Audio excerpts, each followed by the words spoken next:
Professor, Department of Pharmacology, AIIMS Rishikesh, to kindly come on the dais. Welcome you, sir. I request Dr. Naveen Kumar, Additional Professor, Department of General Surgery, AIIMS Rishikesh, to come on the dais. Welcome, sir. I request Dr. Prasanna K. Panda, Additional Professor, Department of Medicine and Nodal Officer, Infectious Diseases, to come on the stage. Welcome, sir. I request Dr. Vanya Singh, Assistant Professor, Department of Microbiology, AIIMS Rishikesh, to come on the dais. Welcome, ma'am. I request Ms. Himani Singh Rajput, Senior Pharmacist, AIIMS Rishikesh, to join us. Welcome, madam. And myself, Ms. Rakhi Mishra, Assistant Professor, College of Nursing, will be the moderator for the roundtable meeting. आप लोगों के यदि कोई प्रश्न हो तो session के and में हम हॉल ओपन करेंगे, तब आप अपने क्वेश्चंस पूछ सकते हैं।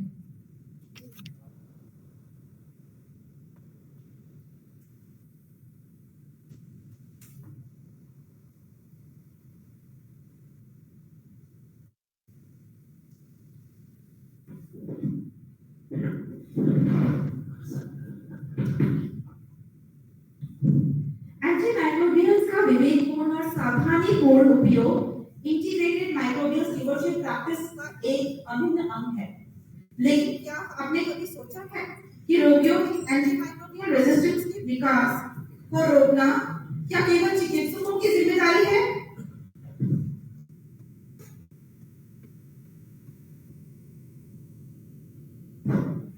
तो मेरा पहला प्रश्न डॉक्टर वानिया से है। Madam, preventing antimicrobial resistance together, जो कि इस साल WHO की थीम भी है, एंटीमाइक्रोबियल अवेयरनेस वीक की, इस संबंध में मैं आपसे अनुरोध करना चाहूंगी कि एंटीमाइक्रोबियल रेजिस्टेंस को रोकने के लिए वो कौन-कौन से व्यक्ति हैं जो महत्वपूर्ण भूमिका निभाते हैं और हम इस शब्द टुगेदर पे इतना जोर क्यों दे रहे हैं?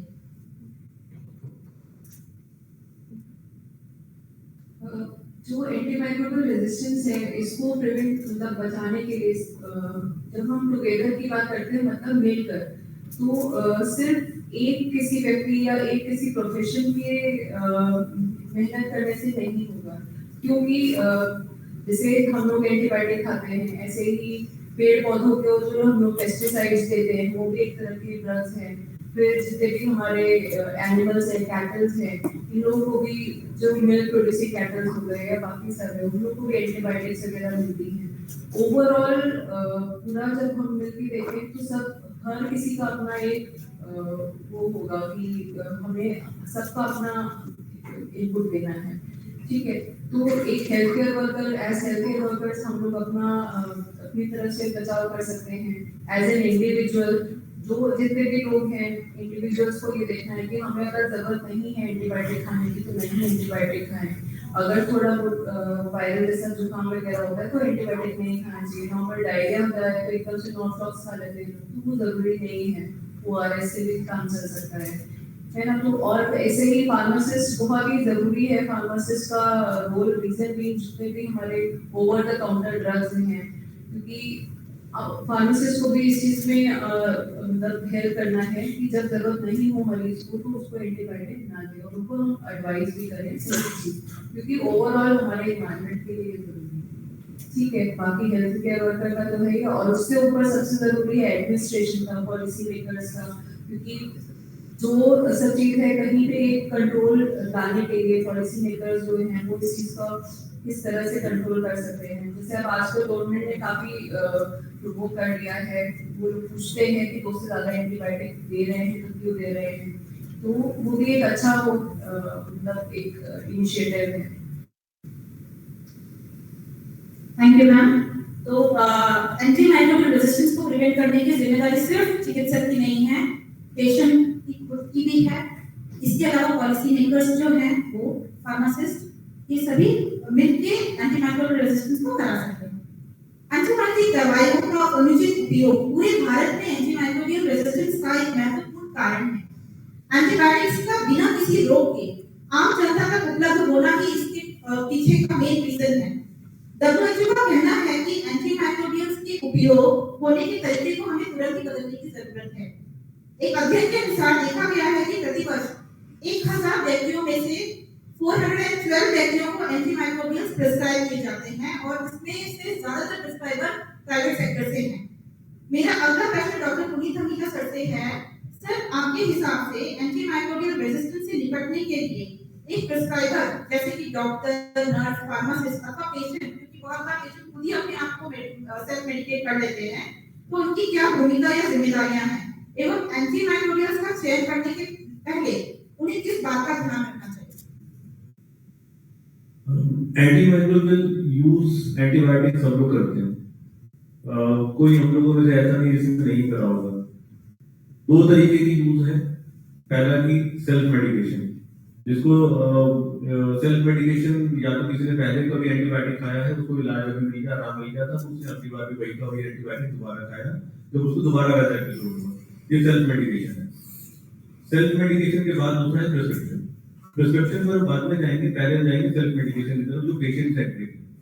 पेशेंट को अगर कभी एंटीबायोटिक की रिक्वायरमेंट लग रही है, क्या वो जस्टिफाइड है कि नहीं है, इसके लिए सबसे पहले पेशेंट अवेयरनेस है।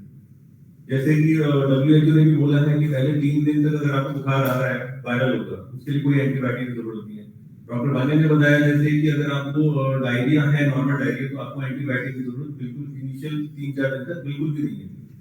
इसके लिए आप पेशेंट अगर आप एंटीबायोटिक लेना चाहता है तो वो कहाँ से लेगा?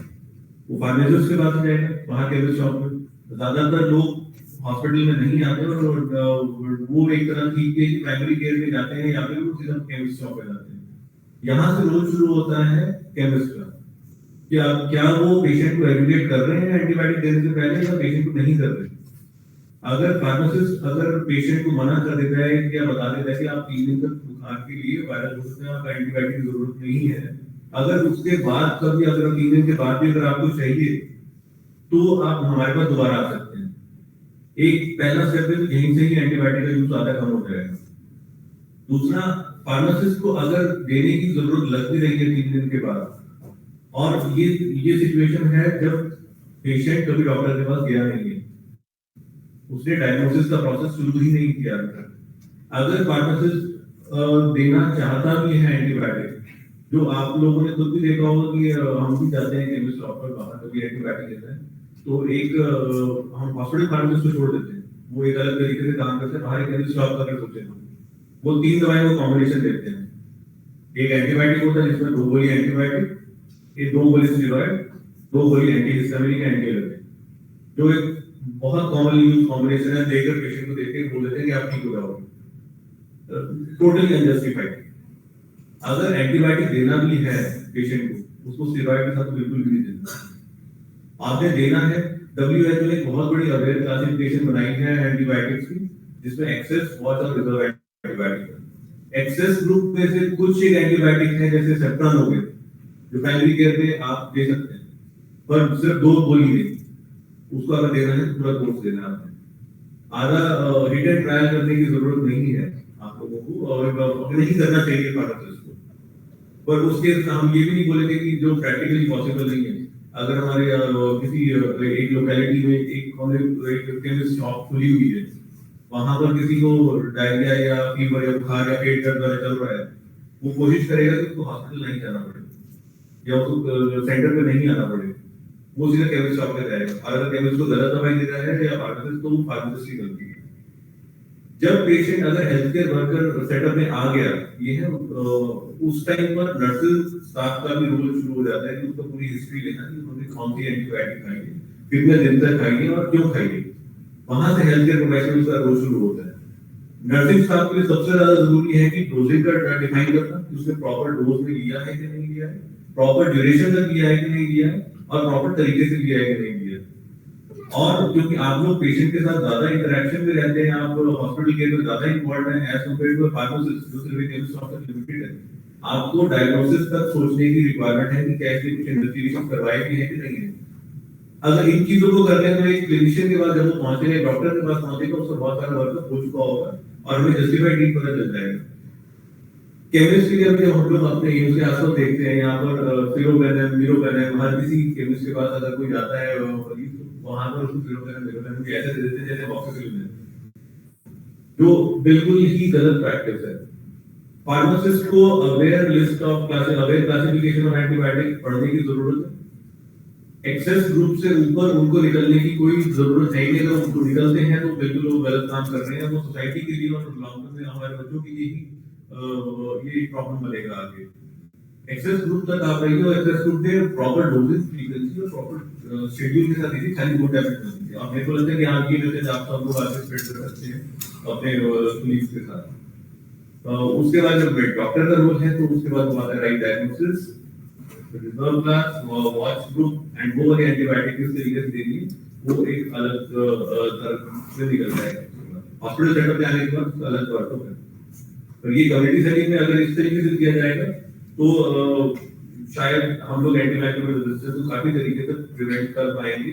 शुरुआत और हॉस्पिटल इन्फेक्शन कंट्रोल प्रैक्टिस जिसको हम कभी भूलना नहीं चाहिए हमारे सैनिटेशन।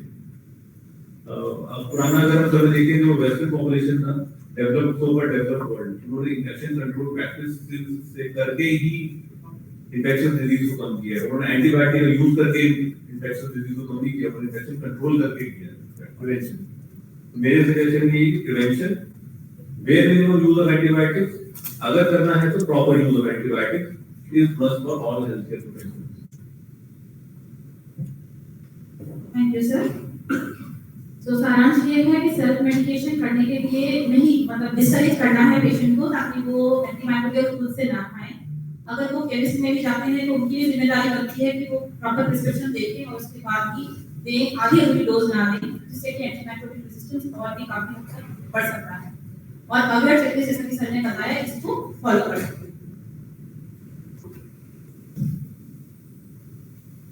रोकथाम हमेशा इलाज से बेहतर होता है। इसी तरह एंटीमाइक्रोबियल्स का उपयोग करने से बेहतर है हम इन्फेक्शन पैदा करने वाले सोर्स को प्रिवेंट करें या कंट्रोल करें। एंटीमाइक्रोबियल्स का उपयोग कर आते हैं जब कोई ऐसा इन्फेक्शन हो जिसका इलाज किसी और तरीके से नहीं किया जा सकता। यदि हम रोग उत्पन्न करने वाले सोर्स को कंट्रोल कर सकते हैं तो हम एंटीमाइक्रोबियल्स की खपत को भी कम कर सकते हैं। तो मेरा अगला प्रश्न डॉक्टर नवीन सर से है, सर हम कैसे एक दूसरे व्यक्तियों के बीच फैलने वाले इन्फेक्शन को रोक सकते हैं एवं इस इन्फेक्शन को उत्पन्न करने वाले सोर्स को कैसे कंट्रोल करें?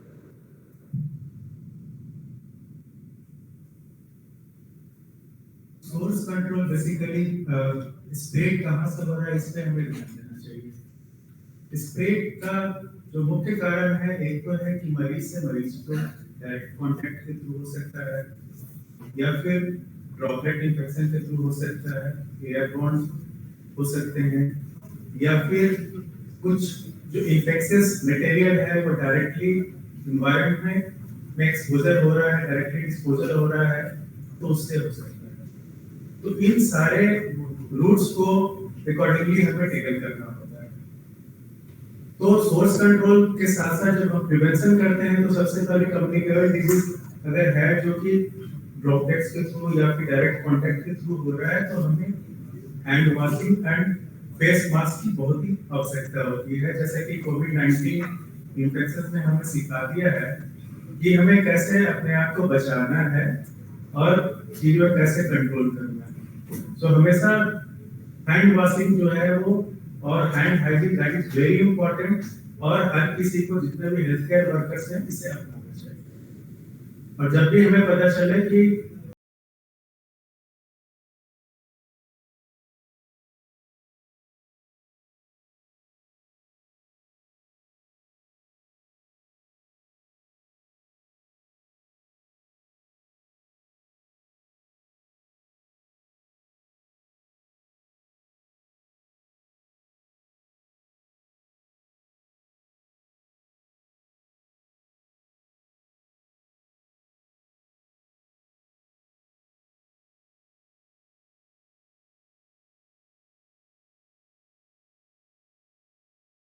तो क्या रोगी को एंटीमाइक्रोबियल्स लिखते समय डॉक्टर्स को उसे शिक्षित करने की आवश्यकता है? और क्या हम सही बताते हैं उसे कैसे उपयोग करना चाहिए एंटीमाइक्रोबियल्स को? एंटीमाइक्रोबियल स्टार्ट करने के पहले उसका इंडिकेशन क्या है ये हमें जरूर से जानकारी होना चाहिए। अगर कोई स्पेसिफिक रीजन नहीं लगता है उसे एंटीमाइक्रोबियल स्टार्ट करने के लिए तो उसे जरूर से समझाना चाहिए कि इसकी आवश्यकता नहीं है और बीमारी सिम्टोमेटिक ट्रीटमेंट से ही ठीक हो जाएगी। अगर हमें लगता है कि कोई इन्फेक्शियस डिजीज है जिसमें एंटी माइक्रोबियल की जरूरत होगी, सिर्फ उसी में एंटी माइक्रोबियल हम देते हैं। सो स्पेसिफिकली पेशेंट को एजुकेट करना जरूरी है कि किसमें एंटी माइक्रोबियल की जरूरत है, किसमें नहीं। Thank you sir. तो सोर्स को कंट्रोल करना बहुत जरूरी है ताकि इन्फेक्शन ना हो, और अगर इन्फेक्शन हो भी जाता है तो जब हम मरीज को एंटीमाइक्रोबियल प्रिस्क्राइब कर रहे हैं तो उसे बताना भी बहुत जरूरी है कि हमने उनको किस लिए एंटीमाइक्रोबियल दिए हैं, उनको कब कब उसको लेना है, और अगर वो बीच में छोड़ दे तो उसके क्या दुष्परिणाम हो सकते हैं। 80% एंटीमाइक्रोबियल जनरल फिजिशियन द्वारा प्रिस्क्राइब की जाती है, और एंटीमाइक्रोबियल रेजिस्टेंस को काफी हद तक इसके सावधानीपूर्ण उपयोग द्वारा कम किया जा सकता है। एंटीमाइक्रोबियल्स के उपयोग से पहले किए जाने वाले डायग्नोस्टिक टेस्ट इसमें एक मुख्य भूमिका निभाते हैं। कई बार हमने देखा है कि रोगी को जब ट्रीटमेंट के लिए हॉस्पिटल में लाया जाता है तो डॉक्टर तुरंत एंटीमाइक्रोबियल शुरू कर देते हैं। तो मेरा अगला प्रश्न डॉक्टर प्रसन्न पांडा सर से है, सर क्या एंटीमाइक्रोबियल शुरू करने के पहले हमें किसी तरह के टेस्ट करने की आवश्यकता है, और क्या हमें एंटीमाइक्रोबियल स्टार्ट करने से पहले उन टेस्ट की रिपोर्ट का वेट करना चाहिए? ये डिपेंड करता है कि बीमारी का लक्षण क्या है, और जो प्रेस्क्राइब करने के पास आया है वो फार्मासिस्ट हो या सीएचओ हो, नर्सिंग ऑफिसर कुछ प्रैक्टिस करते हैं जो गवर्नमेंट का विथ है ऑर्डर के साथ, and also all the doctors, और जो सेल्फ प्रेस्क्राइब भी करते हैं।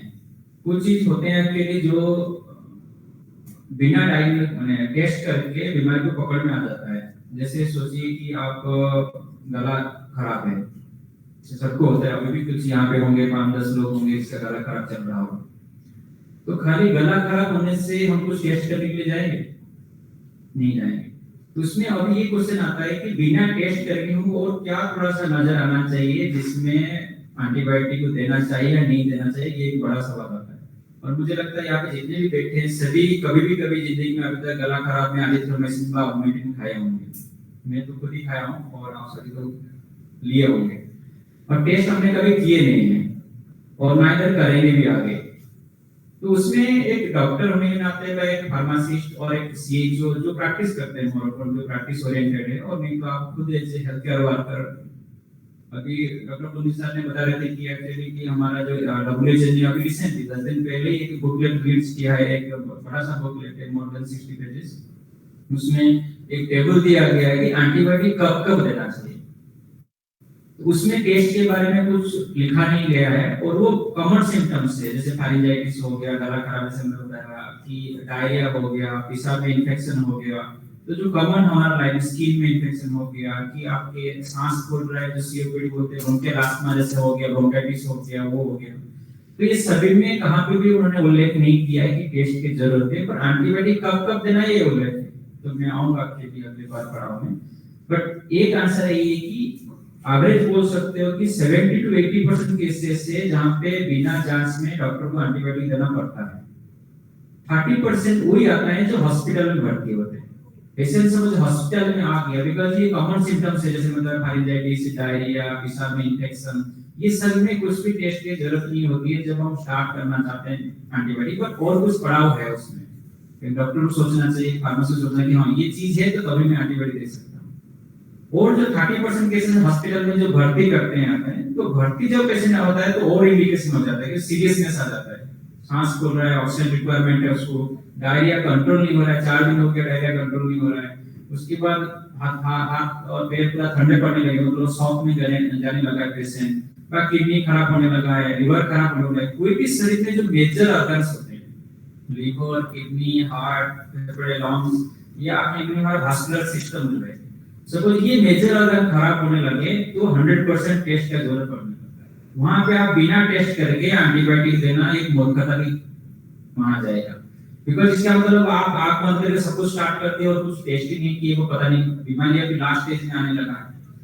तो इसका मतलब जो mild to moderate category of symptoms है, जहां पे अभी ओपीडी बेसिस में इलाज हो सकता है और जो कॉमन है हमारा सोसाइटी में, तो वहां पे बिना टेस्ट में हम एक्चुअली एंटीबायोटिक दे सकते हैं, बट कुछ स्पेसिफिक इंडिकेशंस है वो हमको ध्यान रखना पड़ेगा। जैसे मैं अभी एमबीबीएस किया, एमडी किया, फिर अभी एसआरसी किया, फिर उसके बाद अभी 7-8 साल का एक्सपीरियंस हो गया, जैसे एक्सपीरियंस बढ़ते जा रहा है मेरा, तो इस हिसाब से मेरा वो इंडिकेशन मुझे फाइन होते जा रहा है। हम सभी पढ़ाई किए, जैसे मैंने बताया कि बुखार आने से एंटीबायोटिक कब देना है, खांसी जुकाम कब देना है, पर आप डिसाइड करेंगे और मैं डिसाइड करेंगे, यही डिफरेंस है कि मैं समय के हिसाब से मेरा नॉलेज और फाइन होते जा रहा है, और वो आपका भी होना चाहिए। सपोज आप अपना कॉन्शियस भी ध्यान देंगे, थोड़ा पढ़ाई करेंगे और अभ्यास करेंगे, क्योंकि समय के हिसाब से ये इंडिकेशन चेंज होते जाता है। और ये मेरा एक सवाल मैं सबके लिए रहेगा, ये जो अभी रिसेंटली WHO का एवर एक बुक आया है, प्लीज उसको आप पढ़ लीजिए, उसमें मेजॉरिटी आंसर्स हैं। Thank you sir. तो एंटीमाइक्रोबियल्स प्रिस्क्राइब करने के आगे में बहुत ही विवेकपूर्ण विचार करके फिर एंटीमाइक्रोबियल स्टार्ट करनी चाहिए। बैक्टीरिया जो कि रेजिस्टेंट हो जाते हैं वो बहुत ही घातक और जानलेवा होते हैं। इन रेजिस्टेंट बैक्टीरिया द्वारा होने वाली मृत्यु दर के आंकड़ों का हिसाब लगाना मुश्किल है, क्योंकि इंडिया में क्या वर्ल्ड में भी शायद प्रॉपर डॉक्यूमेंटेशन नहीं है। एंटीमाइक्रोबियल्स के अनुचित उपयोग के खतरों के बारे में लोगों की जागरूकता फैलाकर और इसके अंदर वितरण को पर रोक लगाकर फार्मासिस्ट एक महत्वपूर्ण भूमिका निभा सकते हैं।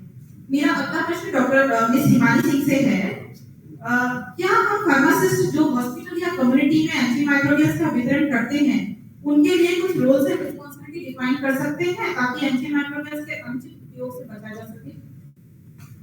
जी मैम, एज अ फार्मासिस्ट तो मेरा मानना है कि फार्मासिस्टों का सबसे बड़ा रोल होता है इस चीज में। जैसे कि आप सबको पता ही है कि एंटीमाइक्रोबियल रेजिस्टेंट आज वर्ल्ड में सबसे ज्यादा पैंडेमिक बनने वाली है, क्योंकि हर कोई अपनी उससे एंटीबायोटिक्स को यूज करता है। ज्यादातर यही देखा गया है कि सेल्फ मेडिकेशन में एंटीबायोटिक्स को सबसे ज्यादा यूज करा जाता है। लोग जाते हैं मेडिकल स्टोर में, फार्मासिस्ट भी इसमें इंक्लूडेड होते हैं कि वो दे देते हैं एंटीबायोटिक्स विदाउट प्रिस्क्रिप्शन देखे। कई बार वो देखते ही नहीं कि पेशेंट को, अगर वो सिंपल उनके पास पेशेंट आता है वो ये देखते हैं कि उन्हें वायरल है, ये देखते हैं कि बैक्टीरियल की इन्फेक्शन है कि वायरल है, वो उन्हें एंटीबायोटिक्स दे देते हैं। तो ये एक बहुत बड़ा कॉज है आज एंटीमाइक्रोबियल रेजिस्टेंट के ज्यादा फैलने का। तो मुझे लगता है कि फार्मासिस्ट होने का तो बहुत बड़ा ही रोल है, रिस्पॉन्सिबिलिटी सबसे ज्यादा है। हम लोगों को ये देखना होगा कि ये मतलब कभी भी हम ऐसे डिस्पेंस ना करें मेडिसिन को विदाउट प्रिस्क्रिप्शन, तो बिल्कुल ना करें। कई बार तो हमने देखा है कि हमारे पास स्टाफ, इसके ज्यादातर स्टाफ खुद ही आते हैं हमारे पास कि हमें गले में दर्द हो रहा है, स्नीजिंग हो रही है, कफिंग हो रही है, तो आप हमें कोई एंटीबायोटिक दे दीजिए। हम उन्हें समझाते भी हैं बट वो समझते नहीं है। वो हमसे मतलब रिक्वेस्ट करते हैं कि दे दीजिए, हम बाद में डॉक्टर को दिखा देंगे। हमारे कई बार मना भी करते हैं बट वो ये समझते नहीं है। तो हमारा मानना है कि आप लोग भी थोड़ा अवेयर होइए, अपने आसपास लोगों को ही बताइए। एजुकेशन एक सबसे बड़ा पावरफुल मतलब नॉलेज अपने आप में एक बहुत बड़ी वो है कि आप लोगों को अवेयर करेंगे कि एंटीबायोटिक के क्या ड्रॉबैक्स हो सकते हैं अगर हम ऐसे ही यूज करते रहे। आपको तो जैसे पता ही है कि एंटीबायोटिक्स हमारे लिए इम्पोर्टेंट इसलिए है कि हमारे कोई भी इन्फेक्शन होता है तो हम उसे दे सकते हैं, लेकिन अब ये हो गया है कि रेसिस्टेंट रेट बहुत ज्यादा बढ़ने लगा है। और लास्ट 30-35 इयर्स में आई थिंक न्यू डिस्कवरी कोई हुई भी नहीं है कि हम इन नई एंटीबायोटिक्स को, अगर बॉडी पूरी तरह से रेस्ट्रिक्ट हो जाए, आपने कई स्टडीज पढ़ी भी होंगी कि ऐसा हो गया है कि कई ऐसे पेशेंट होते हैं जिनमें मल्टी डोज रेसिस्टेंट होने लगा है, उनको हम कोई एंटीबायोटिक दे ही नहीं पाते हैं, जिसके कारण वो सर्वाइव ही नहीं कर पाते हैं। तो अगर इसी तरह चलता रहा और हम इस तरह से एंटीबायोटिक का मिसयूज करते रहे, ओवर यूज करते रहे, तो मे भी आने वाले टाइम पे पैंडेमिक तो हो ही जाएगा। तो एज अ फार्मासिस्ट में ये कहना चाहूंगी कि सारे फार्मासिस्ट जितने भी आए हैं अपने आसपास लोगों को एक तो अवेयर करें कि एंटीबायोटिक का मिसयूज ना करें, ओवर यूज ना करें। और जब भी आपके पास प्रिस्क्रिप्शन आए तो do not dispense medication without prescription.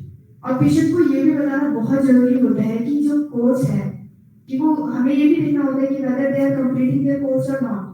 अगर वो कंप्लीट भी नहीं करते हैं अपना दिया हुआ कोर्स, अगर डॉक्टर ने 5 दिन 6 दिन जितने भी कोर्सेज का ड्यूरेशन है एंटीबायोटिक का, वो होना एक पेशेंट के लिए बहुत जरूरी होता है। अगर वो उसे भी पूरा नहीं कर रहा है तो ये कहीं ना कहीं रेसिस्टेंट का एक सोर्स बन सकता है। तो हम लोग को ये भी इंश्योर करना चाहिए कि पेशेंट पूरी तरह से अपना कोर्स कंप्लीट करे, उसे समझाना चाहिए।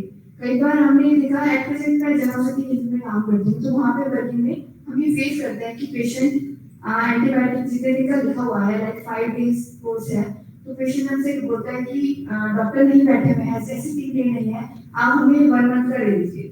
तो कई बार ये होता है कि सेल्स के कारण कुछ फार्मेसिस्ट दे भी देते हैं, जो कि गलत है, ये गलत प्रैक्टिस है। हमें उन्हें ये समझाना ही है, ये हमारा मेन वर्क है कि हमें समझाएं कि ना लें, अगर नहीं है 5 दिन का है दैट इज इनफ। वो मेडिकेशन उतनी ही कॉस्टली होती है, अगर पेशेंट उसका अननेसेसरी यूज करते रहे तो उससे वो भी रेसिस्ट हो जाएगा।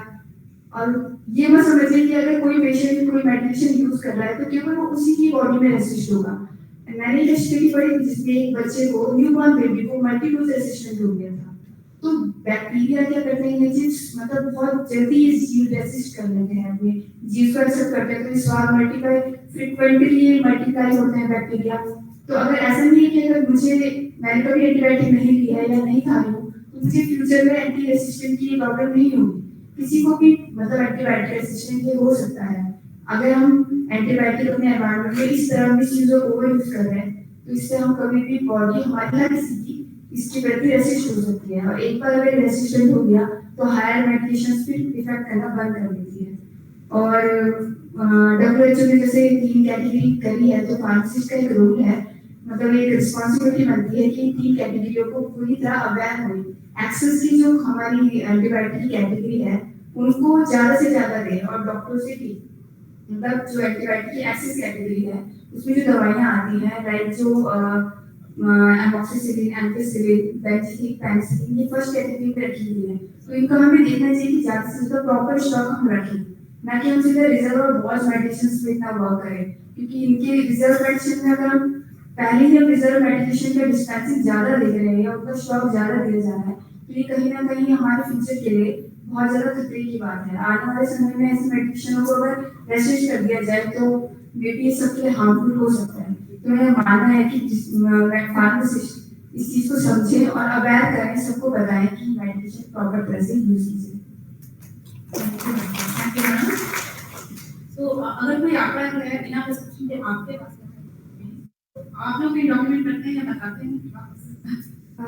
मैं कोशिश में रहती है कि हम मना करें इन चीजों के लिए, हम अपनी कभी रोके समझाएं। हम बहुत कोशिश करते हैं कि पेशेंट को हम समझाते हैं कि आप ये कोर्स कंप्लीट करिए। कई बार पेशेंट को होता है कि 2 दिन की हमें मेडिकेशन दे दीजिए, जैसे 5 दिन का कोर्स है, तो ये एक हमारी बहुत बड़ा रोल रहता है हमारे इसमें कि हम समझाएं पेशेंट को कि कोर्स को भी कंप्लीट करना एक बहुत बड़ी बात है कि करे कंप्लीट। अगर वो आधे की दवाई भी लेता है तो वो भी एक रेसिस्टेंट का सोर्स बन सकता है।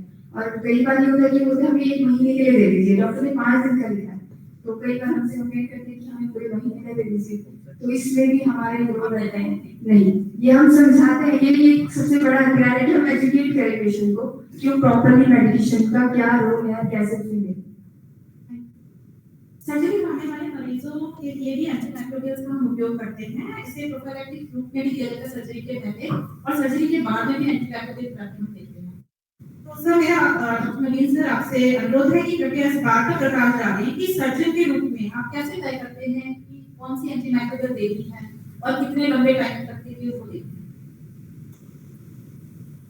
जब भी कोई ऑपरेशन किया जाता है तो ऑपरेशन को बेसिकली हम क्लासिफाई करते हैं कि किस तरह का ये ऑपरेशन है। तो जैसा सीडीसी गाइडलाइंस में भी है कि 4 तरह से ऑपरेशन की कैटेगरी को बांटा गया है। इसमें पहला कैटेगरी होता है कि क्लीन ऑपरेशन, दूसरा होता है क्लीन कॉन्टामिनेटेड, तीसरा होता है कॉन्टामिनेटेड एंड चौथा होता है डेड। तो जो क्लीन ऑपरेशन होते हैं जिसमें न तो कोई गैस्ट्रोइंटेस्टाइनल ट्रैक्ट, न कोई रेस्पिरेटरी ट्रैक्ट, न कोई जेनेटिक ट्रैक्ट इन्वॉल्व है, तो उसमें सिर्फ प्री ऑपरेटिव प्रोफाइलैक्टिक एंटीबायोटिक देते हैं सिंगल डोज। और जब सेकेंड कैटेगरी में जाते हैं जो कि क्लीन कॉन्टामिनेटेड है, तो उसमें भी सिर्फ प्रोफाइलैक्टिक एंटीबायोटिक दिए जाते हैं। और वो जो प्रोफाइलैक्टिक एंटीबायोटिक होते हैं वो कभी भी 24 आवर्स से ज्यादा नहीं होते। जो अदर 2 कैटेगरी है जो कॉन्टामिनेटेड एंड डर्टी, इसमें बेसिकली एंटीबायोटिक का मेन यूज होता है। और जो कंटामिनेटेड होते हैं जैसे कि अगर कोई नॉन कोरुलेंट कलेक्शन है कहीं पे, या फिर कहीं पे इंटेस्टाइन गैंग्रीन हो रखा है लेकिन परफोरेट नहीं हुआ, इस तरह के कैटेगरी को क्लास 3 कैटेगरी कहते हैं, तो उसमें एंटीबायोटिक देते हैं। But depending upon the situations कि अगर पेशेंट जो 3 डेज में इंप्रूव कर गया है तो कोई फर्दर कोर्स की जरूरत नहीं होती है, तो वहीं पे स्टॉप करते हैं। बट अगर पेशेंट की इंप्रूवमेंट एंटीबायोटिक के अनुसार से नहीं होती है, हमें लगता है कि फर्दर वो सेप्सिस में जा रहा है, तो फिर अकॉर्डिंगली हम एंटीबायोटिक को कंटिन्यू करते हैं। एंड जो 4th कैटेगरी होता है जो कि डर्टी कैटेगरी में आता है, इसमें क्या है कि अंदर कुछ पुरलेंट कलेक्शन है या फिर कोई विसरा जो है उसमें छेद हो गया, परफोरेशन हो गया है, कॉन्टिन्यूअस सोर्स है इन्फेक्शन का, तो उसमें एंटीबायोटिक जो है वो हम देते हैं और हमेशा हायर एंटीबायोटिक से शुरू करते हैं, क्योंकि उसमें अपग्रेड करने का चांसेस नहीं होता है। हमें हमेशा बिगिनिंग से शुरू करना होता है। जो मेन एंटीबायोटिक होते हैं, जैसे कि अगर इंट्राएब्डोमिनल इन्फेक्शन है तो हम स्टार्ट करते हैं पिपरसिलिन, एजोबैक्टम एंड मेट्रोनिडाजोल से। तो हम कभी भी लोअर टू अपर नहीं जाते हैं, डायरेक्टली हिट करते हैं टारगेट को, सो दैट की इन्फेक्शन कंट्रोल हो सके। और कोई पर्टिकुलर कोर्स तो नहीं होता है, यूजुअली 5 डेज तक के रखते हैं। अगर पेशेंट का क्लिनिकल इंप्रूवमेंट होता है एंड ब्लड पैरामीटर्स में इंप्रूवमेंट होता है तो अकॉर्डिंगली हम रोक देते हैं। अगर फर्दर सेप्सिस इंक्रीज करता है तो according to culture sensitivity report फिर फर्दर एंटीबायोटिक ऐड करते हैं और उसी के अनुसार से फिर तो यानी एंटीमाइक्रोबियल घाव भरने में सहायक होते हैं। एंटीमाइक्रोबियल घाव भरने में कभी भी सहायक नहीं होते हैं। अगर उनमें इन्फेक्शन है जो कि प्रूवन है कल्चर सेंसिटिविटी से कि इसमें इन्फेक्शन है, तभी एंटीबायोटिक की जरूरत होती है। अदरवाइज डिब्राइडमेंट एंड ड्रेसिंग वो सफिशिएंट होता है। तो जब क्लीन वुंड होता है जो कि लेस देन 4 आवर्स के होते हैं, उसमें कोई भी एंटीबायोटिक की जरूरत नहीं होती है। जो जो पुराना हो गया है, जिसमें लग रहा है कि इन्फेक्शन हो गई है, सिर्फ उसमें क्लीनिंग, डिब्राइडमेंट एंड ड्रेसिंग के साथ साथ एंटीबायोटिक की जरूरत है। Thank you sir. तो पी वुंड में एंटीमाइक्रोबियल्स को स्टार्ट करने की जरूरत नहीं लगती एंटीमाइक्रोबियल्स में डील करने के लिए, लेकिन अगर उनकी इन्फेक्शन है तो एंटीमाइक्रोबियल्स दिए जाते हैं। इसमें एक आप सभी के लाइफ में आया होगा, चोट लग जाती है आपके हाथ पैर में, थोड़ा सा तो लाल पड़ जाता है, कभी ओपन वुंड हो जाता है, मतलब चमड़ा खुल गया है, हड्डी हो गया। तो चमड़ा खुल गया है, हड्डी दिखाई दे रहा है तो डेफिनेटली हॉस्पिटल में जाओगे, सब कुछ होता है। और थोड़ा सा आंच आ जाए, लाल हो जाता है, जैसे हम क्रिकेट खेलते हैं, कहाँ जाता है, धक्का लग जाता है तो एक लाल धब्बा हो जाता है। तो उसके बाद में धीरे धीरे उसको एक सेलुलाइटिस स्टार्ट, मेडिकल साइंस में आप सुने होंगे, एक सेलुलाइटिस स्टार्ट होने लगता है। आराम से धक्का लग गया, हम क्या करते हैं, बर्फ लगा देते हैं, तो फिर और थोड़ा सा बहुत ज्यादा पेन है तो थोड़ा सा एंटी इन्फ्लेमेटरी पेनकिलर ले लेते हैं, तो फिर और थोड़ा सूजन कम करने के लिए कभी-कभी सेरोटोनिन ऐड हो जाता है और ठीक हो जाता है। पर मान लो वही वाला चीज एक्चुअली आज जैसे हो गया, कल धीरे धीरे आपके थोड़ा सा लालपन बढ़ रहा है, आपको थोड़ा सा बुखार आने लगा है, तो फिर वो सेलुलाइटिस सब यूज होता है वहां पे, और धीरे धीरे वहां पे पस करने लगेगा तो फिर वो डेफिनेटली पस्ट्यूल्स हो जाता है, इन्फेक्शन हो जाता है। फिर हमारे पास मरीज ना अलग अलग कैटेगरी में आते हैं, जैसे मतलब कि आपको चोट लगा, उसी टाइम भी आ सकते हो, लाल हो गया, 3 दिन के बाद भी आ सकते हो, क्योंकि आपने थोड़ा बहुत दवाई ले लिया, ठीक है। तो स्टार्टिंग से मेरा रिक्वेस्ट रहेगा कि हम सभी को चोट लग सकता है और लगा भी होगा। शुरुआत के फर्स्ट स्टेज में कभी भी एंटीबायोटिक की जरूरत नहीं। हमने बहुत सारे पेशेंट जब भी पूछते हैं कि आपने क्या दवाई लिया, वो बोलते हैं सर पेनकिलर खा लिया, कि लाल पड़ गया था इसलिए मैं एंटीबायोटिक ले लिया, बस सेलुलाइटिस हो गया। तो सेलुलाइटिस का आर्ली स्टेज जो होता है, फास्ट होता है, उसमें कभी भी एंटीबायोटिक की जरूरत नहीं होता है। ओनली थोड़ा सा रेस्ट चाहिए उस जगह को, और आपके थोड़ा एंटी इन्फ्लेमेटरी चाहिए, और पैरासिटामोल भी at least it is sufficient for the painkiller, fever and also some anti inflammatory action. और थोड़ा सा आपको सब चाहिए कि एंटी इन्फ्लेमेटरी के लिए आप थोड़ा सा सेरोटोनिन ले सकते हैं। वहां पे जब पॉज दिखाई देने लगता है तो डेफिनेटली वहां पे एंटीबायोटिक इंडिकेशन आ जाता है। फिर ड्रेनेज का, जैसे रक्षा में बताया कि डिग्राइडमेंट एंड ड्रेनेज एक्टिविटी सबसे बेस्ट पार्ट होता है एनी वुंड का। तो ये वुंड हमारा अर्ली फॉर्मेशन हमारा लाइफ में आता है, तो I think actually I should ever you कि no need of antibiotics for a mild trauma where it is not open. और जैसे ओपन हो जाता है, डार्टी हो जाता है, तो फिर क्लासिफिकेशन जैसे आपको प्रोफेसर नवीन ने बताया तो आप समझिए। Thank you sir. अस्पताल में जब मरीज आते हैं तो उनकी देखभाल के लिए स्टैंडर्ड प्रिकॉशंस को फॉलो करते हैं। ये स्टैंडर्ड प्रिकॉशंस एक दूसरे मतलब ना पेशेंट हेल्थ केयर वर्कर से पेशेंट को इन्फेक्शन ना हो, और पेशेंट से हेल्थ केयर वर्कर को इन्फेक्शन ना हो, इसके लिए हम यूज करते हैं। तो डॉक्टर वानिया मेरा आपसे नेक्स्ट क्वेश्चन है, एक हेल्थ केयर वर्कर जो कि पेशेंट मेडिसिन इंस्ट्रूमेंट से डील करता है, उसको कौन से basic infection preventive steps follow करने चाहिए ताकि इस तरह की इन्फेक्शन को प्रिवेंट कर सके? हॉस्पिटल सेटिंग मतलब जरूरी नहीं कि जैसे हमारा एम्स का अस्पताल बड़ा है किसी भी हेल्थ केयर सेटिंग में, मतलब कि चाहे वो पीएचसी हो या कोई छोटी डिस्पेंसरी हो या अपना क्लिनिक हो, सारे हेल्थ केयर वर्कर, मतलब हेल्थ केयर वर्कर में सिर्फ डॉक्टर्स नहीं आते, नर्सिंग स्टाफ, जितने हमारे साथ में फार्मासिस्ट भी चाहे आ गए या हॉस्पिटल अटेंडेंट्स, लैब वर्कर्स, जितने भी लोग हॉस्पिटल में काम कर रहे हैं, सबके लिए कुछ चीजें नियम मतलब तय किए गए, स्टैंडर्ड प्रिकॉशन जो बोलते हैं। स्टैंडर्ड प्रिकॉशन में सबसे इम्पोर्टेंट, सबसे ज्यादा जरूरी जो है वो हैंड वॉशिंग है, हैंड हाइजीन। ठीक है, अस्पताल के अंदर में हैंड हाइजीन दो तरह से हो सकता है, हाथ धो के भी हो सकता है, हैंड रब से भी हो सकता है। हाथ धोना प्रैक्टिकली हर मरीज के लिए मतलब हमारे लिए पॉसिबल नहीं होगा, पर हाथ हैंड हाइजीन करना है। ठीक है, 60% से 70% इन्फेक्शन एक पेशेंट से दूसरे पेशेंट और मरीज से मतलब सिर्फ हैंड हाइजीन करके ही प्रिवेंट हो जाएगा।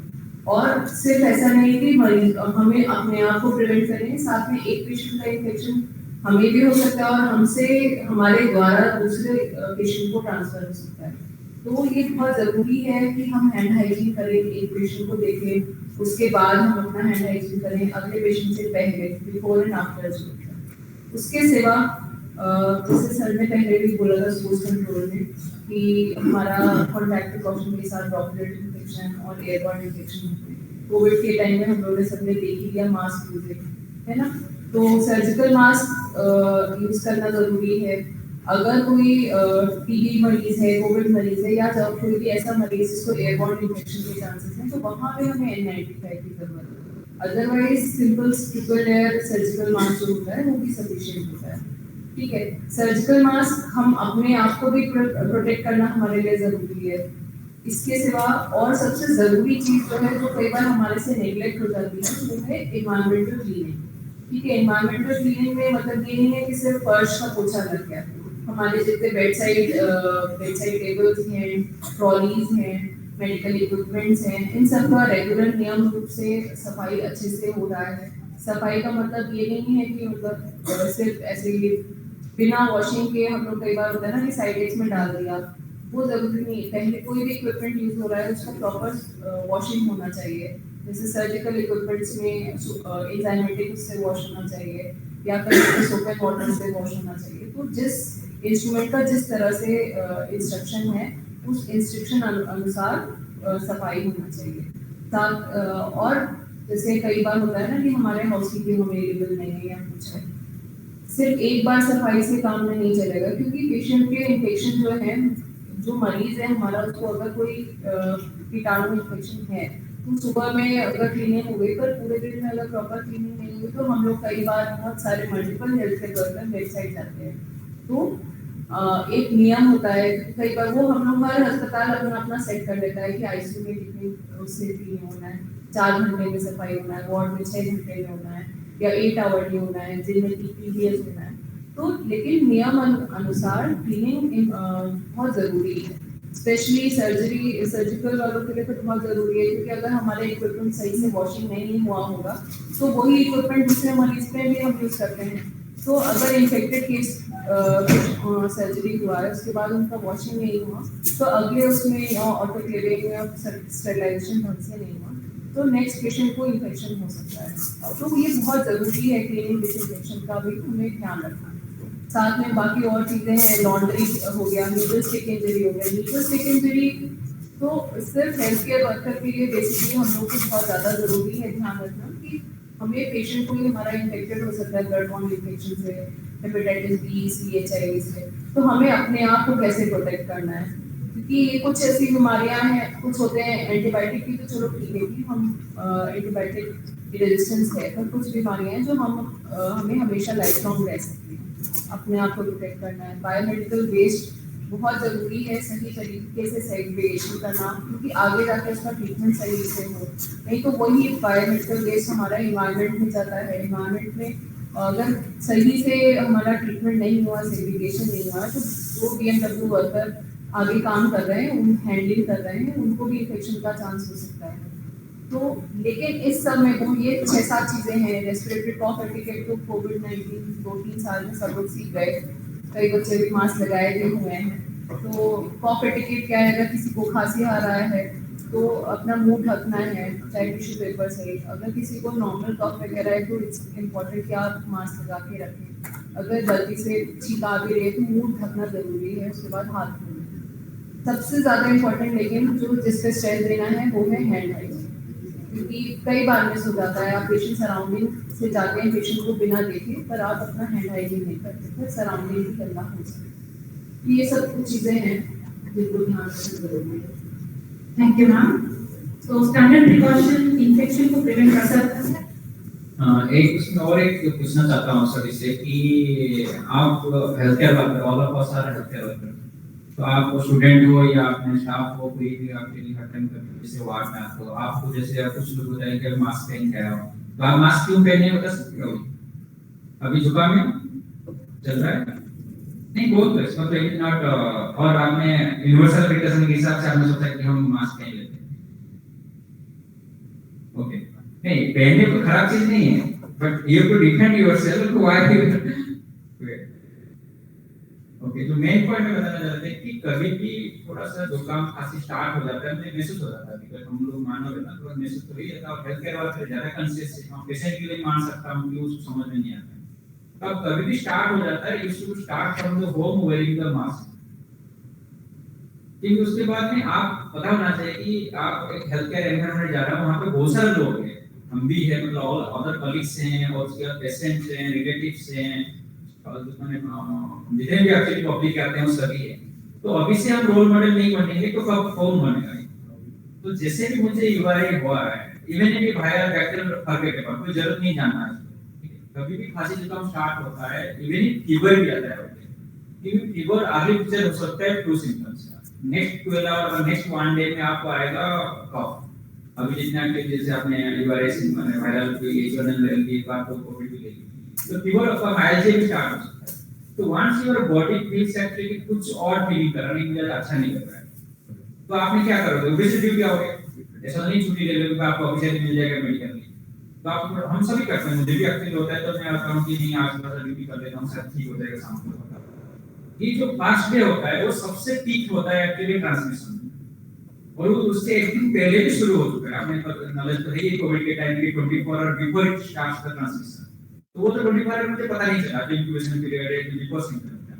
बट बॉडी जो कार्डियक है बा माइल्जिया है, मैलेज है बा अनइजीनेस है, रेस्टलेसनेस है, वो महसूस हो जाता सभी को। ये मैं थोड़ा बता सकता हूं, जो भी कॉन्शियस हेल्थ केयर वर्कर है ये वो अंडरस्टैंड कर सकते हैं। बुखार आने से पहले, खांसी आने से पहले बॉडी में अनइजीनेस, तो फ्रॉम दैट टाइम एक्चुअली आपको थोड़ा सा मास्क वेयर करना जरूरी हो जाता है, और हैंड हाइजीन।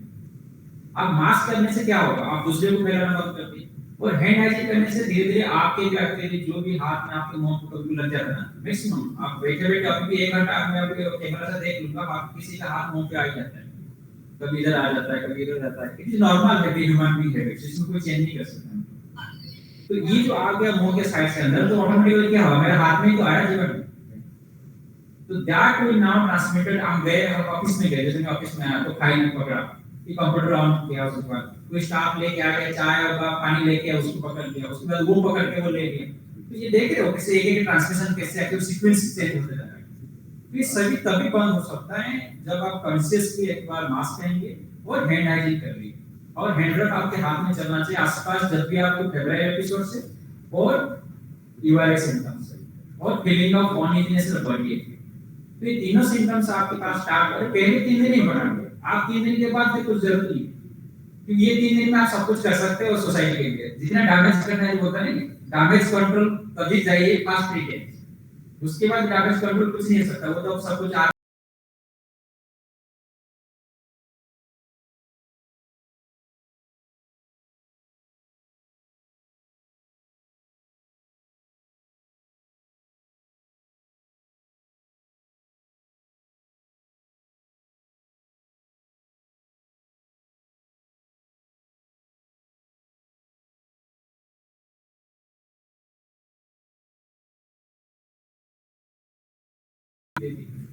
तो फार्मासिस्ट के पास तो ये एसेंशियल है, वो तो कंटीन्यूअस उसके पास इंटरेक्शन है। एटलीस्ट अदर हेल्थ केयर वाला के पास कंटीन्यूअस नहीं रहेगा, but pharmacist her minute, her 5 minute के अंदर एक एक मरीज, एक एक फाइल उसके पूरा टच होता है। तुझे मेरा एक रिक्वेस्ट रहेगा कि आप हैबिट अभी से ही बना सकते हो कि नहीं, मास्क पहनो, ग्लोव्स पहनो एटलीस्ट, और ग्लोव्स एक्चुअली लग रहा है कि आपको ग्लोव्स एलर्जी है ये, तो हैंड हाइजीन बढ़ा दें। थोड़ा सा कंसिस्टेंस चाहिए, I think that will solve everything. Thank you sir. तो हैंड हाइजीन, मास्क, ग्लव जैसे कि सर ने बताया, इन सब से और एनवायरमेंटल क्लीनिंग हॉस्पिटल में इन सब से इन्फेक्शन को रोका जा सकता है, कंट्रोल किया जा सकता है। भारत में बिना प्रिस्क्रिप्शन के एंटीमाइक्रोबियल्स की बिक्री एंटीमाइक्रोबियल रेजिस्टेंस का मेन कारण है। इसके अलावा एंटीमाइक्रोबियल्स की पूरी डोज भी पेशेंट नहीं लेते हैं, और इवन कभी-कभी जैसे हिमानी ने बताया कि पेशेंट भी ज्यादा डिमांड करते हैं या कम डिमांड करते हैं। सो मेरा पुनीत सर से क्वेश्चन है, सर क्या कोई तरीका है जिससे ये एंटीमाइक्रोबियल्स जो कि बिना प्रिस्क्रिप्शन के डॉक्टर या फार्मासिस्ट द्वारा सेल की जा रही है, इस पर नजर रखी जा सके?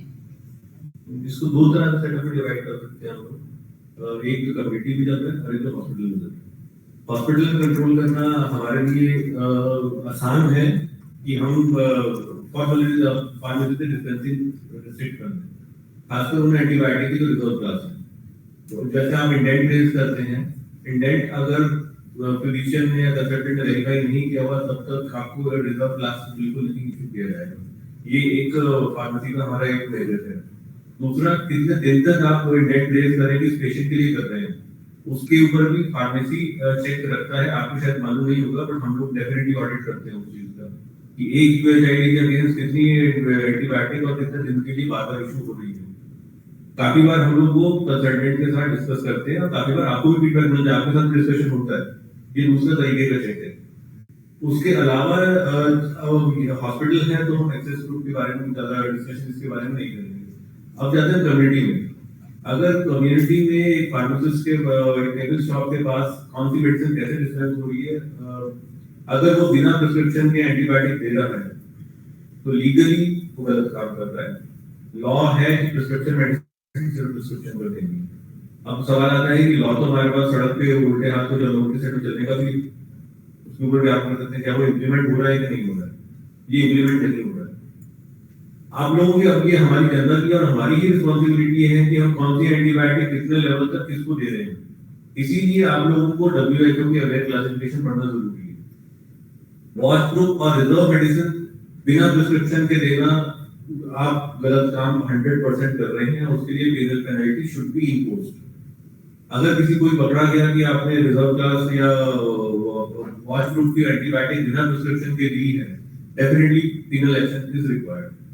एक्सेस ग्रुप को कितना लेवल तक देना है, कैसे देना है, वो WHO की अगर आप गाइडेंस पढ़ लेंगे, पूरा कोर्स किया है कि नहीं किया है, पेशेंट को पूरा एजुकेट करा है कि नहीं करा, जैसे हमारे को गाइडेंस पूरा कोर्स ले, ना कोर्स से कम ले, ना पूरे महीने एंटीबायोटिक को खाना तो है नहीं कि आप खाने के साथ खा सकते हैं, कि सलाह तो है नहीं कि उसके गोली खा जो जितना दिया गया है उतना ही ले, उसके बियॉन्ड ना ले। एक्सेस ग्रुप तक ये है, बट उसके बाद वॉच और जो रिजर्व क्लास है डेफिनेटली बिना प्रिस्क्रिप्शन के और बिना फिजिशियन की कंसल्टेशन के डिस्पेंसिंग शुड बी जीरो। और मेरा बस यही एक मैसेज है for pharmacist. Thank you so much sir. Antimicrobials के उचित उपयोग को नियंत्रित करने के लिए उसकी खरीद और सेल दोनों पर नियंत्रण बहुत आवश्यक है। दवा किस कारण से खरीदी जा रही है, क्या वो सही क्वालिटी, सही मात्रा, सही कीमत और सही सोर्स पर उपलब्ध हो रही है, यह एंटीमाइक्रोबियल रेजिस्टेंस को प्रिवेंट करने के लिए बहुत जरूरी है। साथ ही यह एंटीमाइक्रोबियल्स की बर्बादी को भी रोकता है।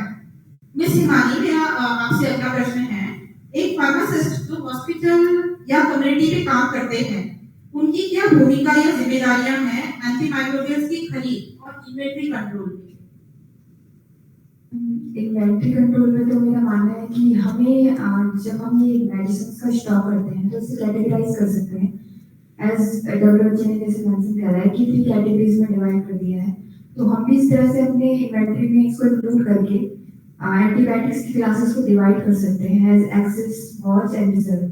एक्सेस में हम ज़्यादा स्टॉक रखेंगे, ये हमारा कोशिश रहनी चाहिए कि हमें ज़्यादा से ज़्यादा स्टॉक एक्सेस मेडिकेशन एंटीबायोटिक्स का रखना चाहिए, क्योंकि वॉच और रिजर्व एंटीबायोटिक्स में मॉनिटरिंग की और बहुत ज़्यादा ज़रूरत होती है, और इन्हें अननेसेसरी लिखना, देना भी, डिस्पेंस करना भी सही नहीं है।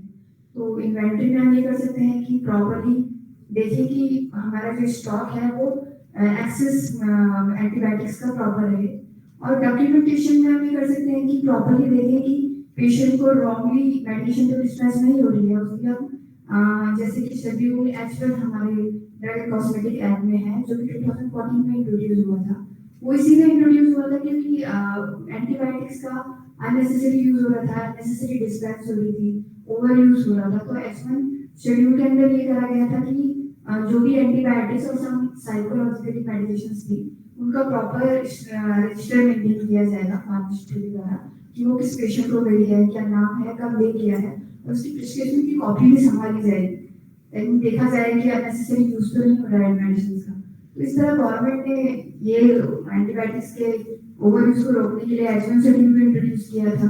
मे बी अभी ये फॉलो इतनी अच्छी तरह से नहीं हो रहा है, पर कोशिश हमें करनी चाहिए शुरुआत की, डॉक्यूमेंट करें हम हर पेशेंट को जो हमें रोज मेडिकेशन हमसे लेने आ रहे हैं उनका प्रॉपर रिकॉर्ड रखें, उसको अपडेट करें, या हमें अगर लग रहा है कि डॉक्टर्स की प्रिस्क्रिप्शन भी अननेसेसरी एंटीबायोटिक्स के लिए ज्यादा आ रहे हैं, तो हम इसके रिगार्डिंग एक फीडबैक दें उन्हें या बताएं कि ऐसा हो रहा है। हम ये कर सकते हैं, फार्मासिस्ट के लिए इजी है कि हम इन रिकॉर्ड्स को, क्योंकि हम डेली डील करते हैं, हम फ्रंट लाइन मतलब हम उसमें पेशेंट हमसे डायरेक्ट कांटेक्ट में है, तो हम इन रिकॉर्ड्स को मेंटेन कर सकते हैं। ये काफी हेल्पफुल होगा कि आने वाले समय में जो एंटीमाइक्रोबियल स्टॉवर्शिप होती है, इसमें हम इसका कंट्रीब्यूशन कर सकते हैं, डाटा तैयार हो जाएगा।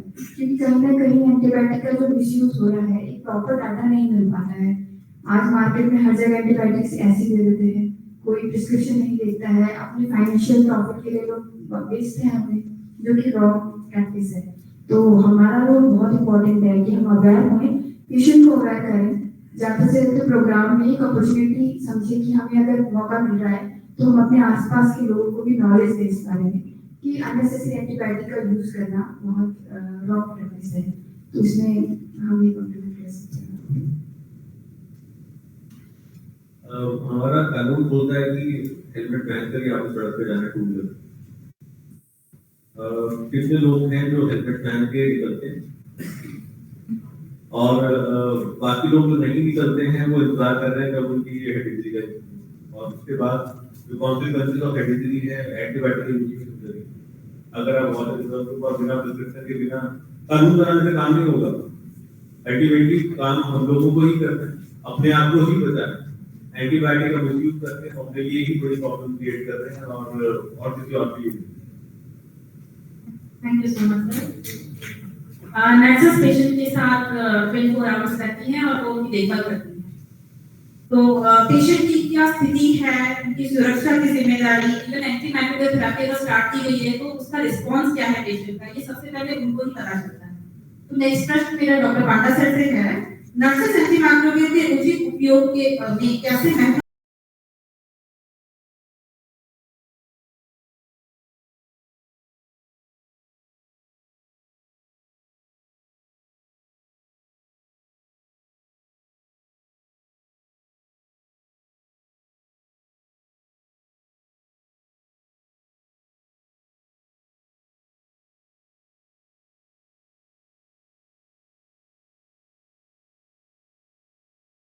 एंड एसेंशियल रोल है, बिकॉज वो फार्मा और मेडिसिन डिस्पोज में रहते हैं, क्योंकि प्रेस्क्रिप्शन लेके आते हैं उनके पास तो देना पड़ता है। That is the final event for a patient and health care relationship. एक बार ये दवाई दे दी उसके बाद तो कोई लेना नहीं है, डायरेक्ट पेशेंट घर में जाता है, फिर अपने जिंदगी में अपना मोशन होता है, वो क्या समझा क्या नहीं समझा इट्स अप टू हिज और हर अंडरस्टैंडिंग। उसके पहले हमारे हेल्थ केयर वाला सिस्टम काम किया।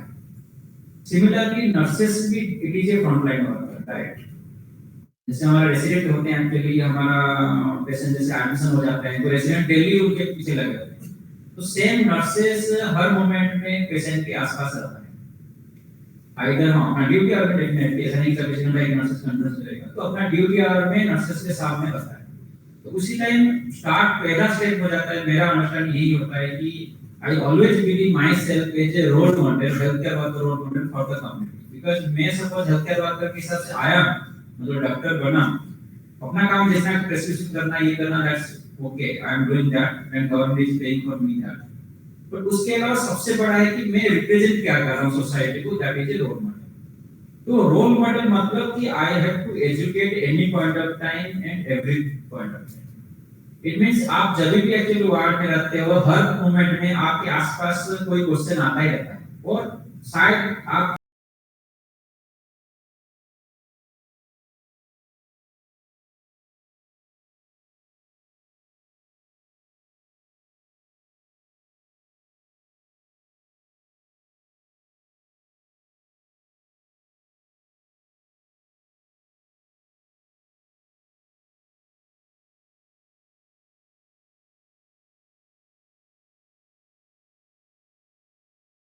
और कोई भी थॉट प्रोसेस, कोई भी सेंटेंस आप मुंह से निकालते हो, आप एक्शन देते हो, that becomes a role model action.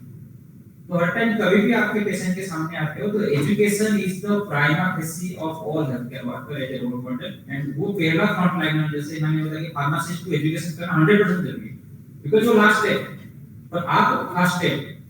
Suppose आप वार्ड में हो बा ओपीडी में हो बा, इवन आप अपना कम्युनिटी में बात कर रहे हो हेल्थ केयर वर्कर के साथ, तो पहले role model as education is a must for all nurses, because आप ज्यादा टाइम पेशेंट के साथ हो। सपोज आप देखो एक फैकल्टी के हिसाब से सोचो, मैं दिन में एक बार राउंड लेता हूं, कभी-कभी राउंड लेता भी नहीं, तो 2-3 घंटे के लिए एक पेशेंट के लिए 5 मिनट टाइम देता हूं 10 मिनट। पर आप सोचो 6 घंटा में ड्यूटी में 8 घंटा 12 मिनट में कितने बार आपने टाइम दिया 5-10 मिनट का। तो इसलिए आपके साथ एक ज्यादा भाव हो जाता है, रिलेशनशिप होते हैं कि नर्सेस और पेशेंट के रिलेशनशिप। तो इसलिए आप एजुकेट करना, कोई भी क्वेश्चन आता है और आप इंटरैक्टिव मोड में थोड़ा रहो, आप थोड़ा सा आपने अपने स्विच ऑफ कर दिया कि मैं इंटरेक्शन नहीं करूंगा, तो पेशेंट भी नहीं करेगा आपके टाइम, और रिलेटिव तो भूल ही जाओ, वो तो यार इस बात कैसे चला जाएगा, इस स्टाफ में तभी सोचता है, दूसरा स्टाफ आ जाएगा शायद बात करने लगेगा, तो कुछ भी बात करते हो, अगर आपके मुंह से कुछ भी निकलेगा, आई डेफिनेटली गारंटी यू कि that is more educative than what patient related no, because आपने यार 3 साल 4 साल पढ़ाई किया मेडिकल साइंस, तो डेफिनेटली थोड़ा बहुत बेटर नॉलेज होगा, कुछ भी वार नहीं करता है। साफ सुथरे कैसे रखना शरीर को, कैसे आपके खाना पीना करना चाहिए, जो भी आप बोलोगे I think at least better what patient knows और रिलेटिव। तो पहला स्टेप आपका आ जाता है। उसी का पार्ट होता है एंटीबायोटिक। आप जब देखते हो कि पेशेंट के फाइल में एंटीबायोटिक दिया है, डॉक्टर ने दे दिया, तो भी एंटीबायोटिक आप एजुकेट करोगे डेफिनेटली उसको। उसके बाद आपकी जिम्मेदारी बनती है जो आपकी कार में जो गवर्नमेंट ने आपको अभी रखा है इसका, तो एक एंटीबायोटिक चलता है, आईवी चलता है, ओरल चलता है, उसको सही मात्रा में देना भी आपका काम है। और आपके 4 इयर्स 5 इयर्स कोर्स में आई थिंक एंटीबायोटिक के बारे में डेफिनेटली पढ़ाया गया। आपके फार्माकोलॉजी का सब्जेक्ट है जैसे हमारा है मेडिसिन, तो हर एंटीबायोटिक के बारे में उसका साइड इफेक्ट्स, उसका डोज क्या है, उसका ड्यूरेशन क्या है, उसका जो बोलते हैं कि पीके-पीडी फार्माकोकाइनेटिक आइडेंटिटी, ये आपको तो नॉलेज रखना ही चाहिए। और मैं नहीं बोल रहा हूं पूरा फार्माकोलॉजी दोबारा पढ़ लो, आपको 1000 दवाई आप पढ़ो नहीं, आपको लाइन में बताओ कितने दवाई का यूज होता है आपके वार्ड में, मैक्सिमम 50, थोड़ा बढ़ा तो 60 70 100 तक। 50 दवाई मुझे लगता है आपकी जिंदगी में 50 दवाई ही चलेगा, जो कॉमन यूज होता है, डेली होता है। तो 50 दवाई को याद रखने में कितना परेशानी, क्योंकि कभी-कभी क्या होता है एरर बहुत ज्यादा होता है, और एरर को आइडेंटिफाई करेगा। जैसे फार्मेसी से एरर आइडेंटिफाई करके प्रिस्क्रिप्शन लेके आए, उसमें अमोक्सिलिन 50 एमजी 500 एमजी की जगह पे 50 लिख दिया, तो डेफिनेटली वापस करेगा ये, अरे 50 कहां से आ गया ये। तो सेम आपके भी कभी भी प्रिस्क्रिप्शन जैसे रेसिडेंट लिख दिया कि सेफ्ट्रियाक्सोन 0.5 ग्राम एक एडल्ट की, तो 0.5 का भी शायद 1.5 लिखना चाहता होगा सेफ्ट्रियाक्सोन सल्फाकम कॉम्बिनेशन, तो ये आपको एरर आइडेंटिफाई नहीं करेगा, आपको दे दे 0.5 बिकॉज़ आप कॉन्शियस बात नहीं करते, और ये आपको नॉलेज होगा तभी आप आइडेंटिफाई कर सकते। तो आपकी जो पढ़ाई किया गया फार्माकोलॉजी में, वो तो प्रैक्टिस में थोड़ा ले आओ, पूरा वापस फार्माकोलॉजी पढ़ना जरूरी है, वही 50 दवाई पढ़ लो, और ये आज से स्टार्ट करोगे तो मुझे लगता है हो जाएगा। जैसे आज आप प्रैक्टिस में जाओगे, आप 5 पेशेंट को लिया आपके 5 पेशेंट, तो 5 पेशेंट में देखिए कितना चल रहा है दवाई, 20 दवाई, वही 20 दवाई मुझे लगता है कि आपको हर महीने में एवरेज चलेगा। तो आप एक एक दवाई करके थोड़ा पढ़ लीजिए, उसके बाद मुझे लगता है 1 महीने में you will be more sufficient knowledge, ये जो बेसिक एरर से आप आइडेंटिफाई कर सकते हैं, बिकॉज़ ह्यूमैनिटी है, एरर होना मस्ट है। मैं भी डॉक्टर के एरर करता हूं, कभी-कभी ओपीडी में फॉस्फोमाइसिन 3 ग्राम की जगह पे शायद 1 ग्राम लिख दिया, तो वो रोल आ जाता है जब आपके सामने आ जाता है, because where it becomes a role model, because आप नहीं बोल सकते कि वो डॉक्टर ने गलती की है, मैं इसको क्या करूं। अरे आपने भी तो उस डॉक्टर का ही तो पार्ट हो, यहाँ पे डॉक्टर जो टर्म है, do you know the meaning of doctor? The students say doctor का मीनिंग क्या है, what does it mean doctor? वो एक टर्म आया, डोसेरिस आया, DOCR डोसे, उसका मीनिंग है टू टीच। कभी भी डॉक्टर के लाइफ में प्रेस्क्रिप्शन नहीं है, और मैं चाहता हूं, मैं सोचता हूं अंदर से कि आप सभी भी डॉक्टर का पार्ट, बिकॉज़ हम लोग को टीच ही तो करना है। पेशेंट का बॉडी अपना आप ठीक होता है, थोड़ा बहुत हम देते हैं, दवाई देते हैं, बातचीत काउंसलिंग करते हैं, थोड़ा सा कॉन्फिडेंस देते हैं, तो इसी में नर्सिंग का I think 100% supportive role in each aspect. और आपके इसलिए पढ़ाई किया गया, आई थिंक कि फार्माकोलॉजी का पढ़ाई पूरा अच्छे से दोबारा देख लो, जो प्रैक्टिस ओरिएंटेड है। मैं नहीं बोल रहा हूं आपको पढ़ लो कि टीजे साइक्लिन पूरा पढ़ लो डिटेल आपको पढ़ना है, वो तो शायद कभी साल में एक बार यूज होगा कि नहीं, पर सेफ्ट्रियाक्सोन यूज हो रहा है डेली, डिप्रेशन डायजेक्टिव यूज हो रहा है, नेरोपेनम यूज हो रहा है, जितने भी स्टीरॉइड यूज हो रहा है, तो आई थिंक ऑल दवाई के बारे में से थोड़ा बहुत पढ़ लिया और स्पेसिफिक है। Thank you, sir. So nurses चाहे हॉस्पिटल में हो चाहे कम्युनिटी में हो, पेशेंट की एजुकेशन के लिए बहुत महत्वपूर्ण भूमिका निभाती है। एंड साथ ही डॉक्टर के साथ कोऑर्डिनेशन रखना है एंटीमाइक्रोबियल्स के regarding. Thank you, panel members, for sharing your knowledge and experience with all of us. Hope with joint efforts we can overcome this antimicrobial resistance. अब कॉल ओपन है, अगर आपके कोई प्रश्न है तो आप पूछ सकते हैं।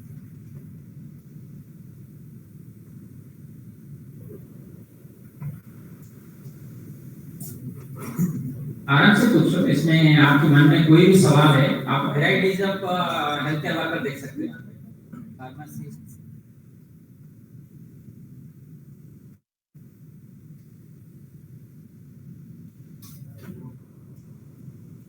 यहाँ पे फार्मासिस्ट है, हमारे पास माइक्रोबायोलॉजिस्ट है, मेडिसिन मतलब मेडिकल फिजिशियन है, सर्जिकल फिजिशियन है, क्लिनिकल फार्माकोलॉजिस्ट है और नर्सिंग साइड से हैं और पेशेंट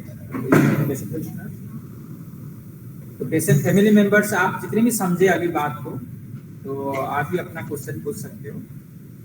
तो आप सोच लीजिए, मैं आपको 2 मिनट और कुछ इसके बारे में बताना चाहता हूँ।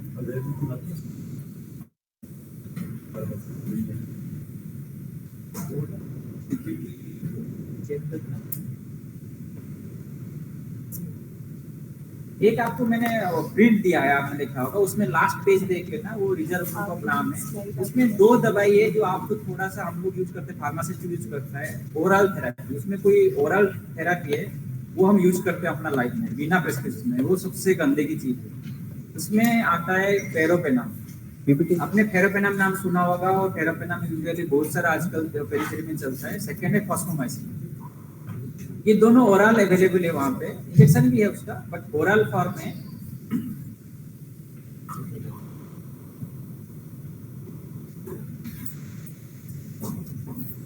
तो उसमें फॉस्फोमाइसिन और फेरोपेनम, सोचते हैं कि इमिपेनम माने पेनम ग्रुप ऑफ थेरेपी है। तो ये दोनों ओरली आप लेते हो, कभी कभी शायद आप किसी को देते होंगे, तो please try to avoid actually ये दोनों दवाई जो ओरल फॉर्म में है। और लिनेजिल आल्सो, तो पिछले बार रिजल्ट का लिनेजिल ओरल था, अभी मैंने वास में ले लिया और लिनेजिल। तो 3 ओरल थेरेपी है जो आप please don't prescribe by yourself. और अनलेस कोई हार्ड और प्रेस्क्रिप्शन आपको मिल रहा है तो देन यू कैन आप ले सकते हो। अपने हिसाब से मत खाओ ये तीनों दवाई, बिकॉज़ ये रिजर्व ग्रुप में आता है। ओरल मिल रहा है इसका मतलब नहीं कि आप सोचोगे नहीं अवेलेबल है, आप इसमें ले लेंगे।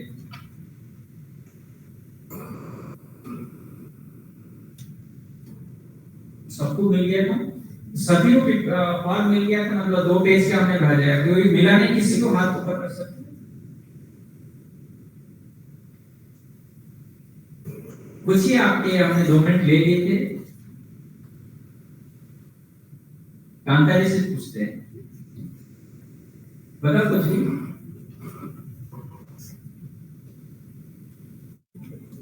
No question. तो जिसके मन में क्वेश्चन नहीं, हाँ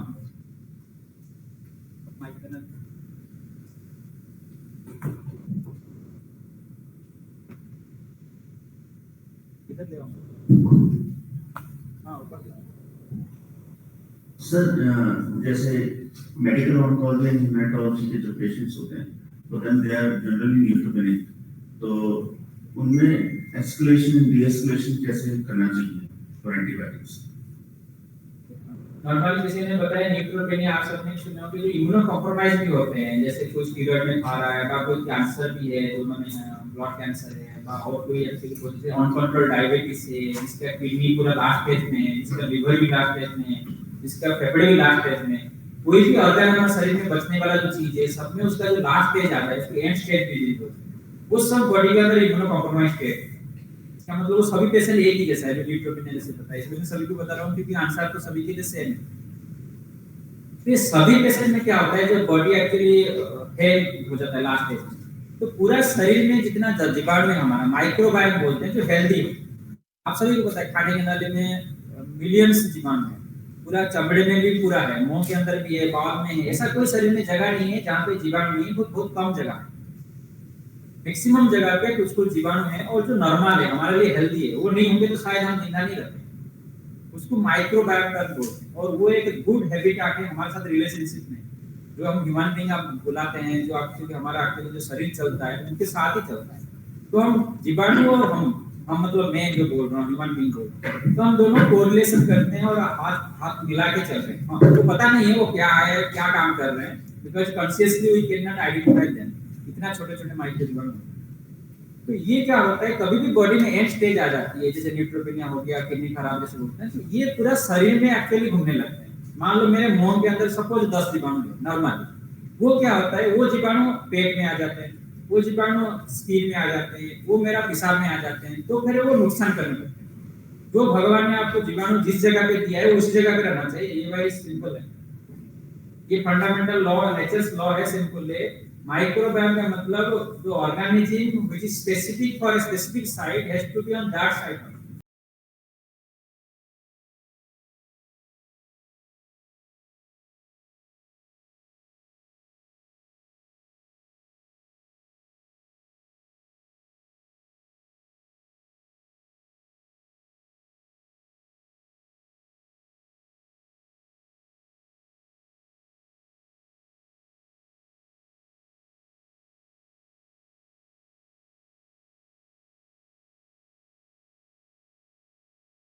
ये जो जीवाणु अलग अलग जगह बचाने लगे, तो उसको देना जरूरी है।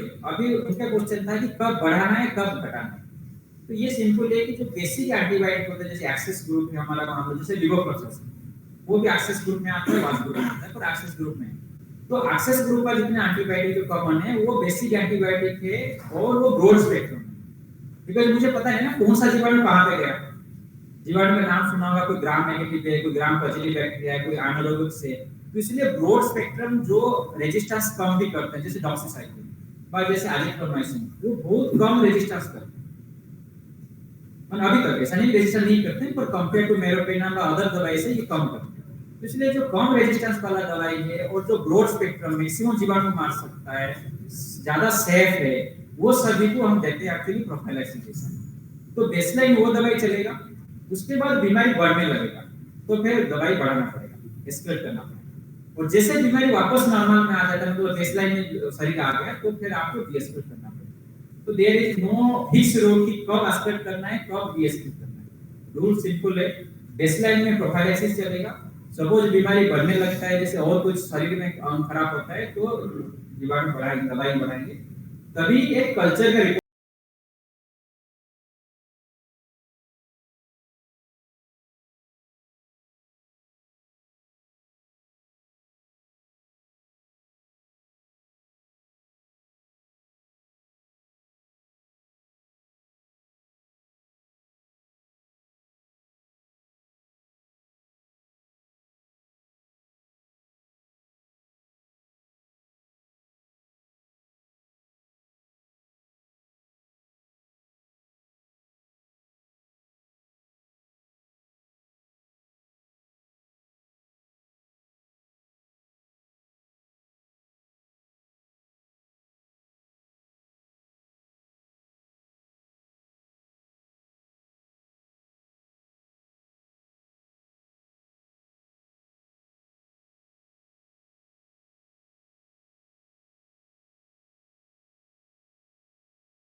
होते हैं। वो होस्ट क्या करता है, कभी जैसे एक बैक्टीरिया है, उसको मारने के लिए मैं क्या करूंगा, मेरा बॉडी क्या करेगा, न्यूट्रोफिल बनाएगा और मैक्रोफेज बनाएगा, जो सेल्स हैं, जो सेल का नाम है वो बढ़ाता है। अभी ये बहुत ज्यादा प्रोड्यूस कर लेता है तो हमारा नॉर्मल सेल को डैमेज कर देता है, उसको हाइपर इन्फ्लेमेटरी सिंड्रोम बोलते हैं। तो ये जब आ जाता है तो फिर स्टीरॉयड देना 100% जरूरी है। बट पीछे रेयर कंडीशन आता है जब ये बोलते हैं कि डेंगू का लास्ट स्टेज आता है, और अदरवाइज डेंगू हमारे पास क्या करके आता है, खून फैला के आता है, खून निकल जाता है शरीर में, प्लेटलेट कम हो जाते हैं, शरीर फूल जाता है, लाल पड़ जाता है। वो शरीर में स्टीरॉयड का कोई रोल नहीं है। जितना आप स्टीरॉयड दोगे ये शरीर का जो डैमेज है, जो लाल दिखाई दे रहा है, प्लेटलेट कम, इसको बढ़ेगा, खराब होगा। तो इसलिए आप सभी के लिए डेंगू में कभी भी स्टीरॉयड का रोल नहीं है, एक्सेप्ट जैसे मैंने 2 कंडीशन बताया वो हम ही डायग्नोसिस करते हैं, आपके लेवल में डायग्नोसिस करना मुश्किल है। तो इसलिए डेंगू जब सीरियस हो जाता है तो बेटर ही आप यहाँ पे आएंगे, तो फिर हम देख के उसको ट्रीटमेंट करते हैं। पर आपके लेवल के लिए डेंगू में कोई एंटीबायोटिक जरूरत नहीं है और कोई स्टीरॉयड का जरूरत नहीं है।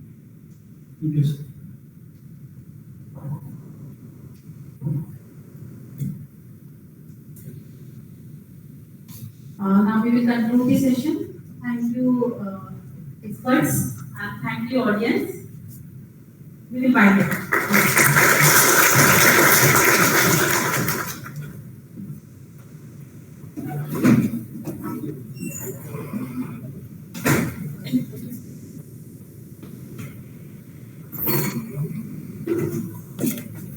Now you have to fill the post test.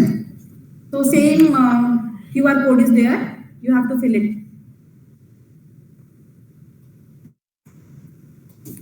We'll start the valedictory session at 12.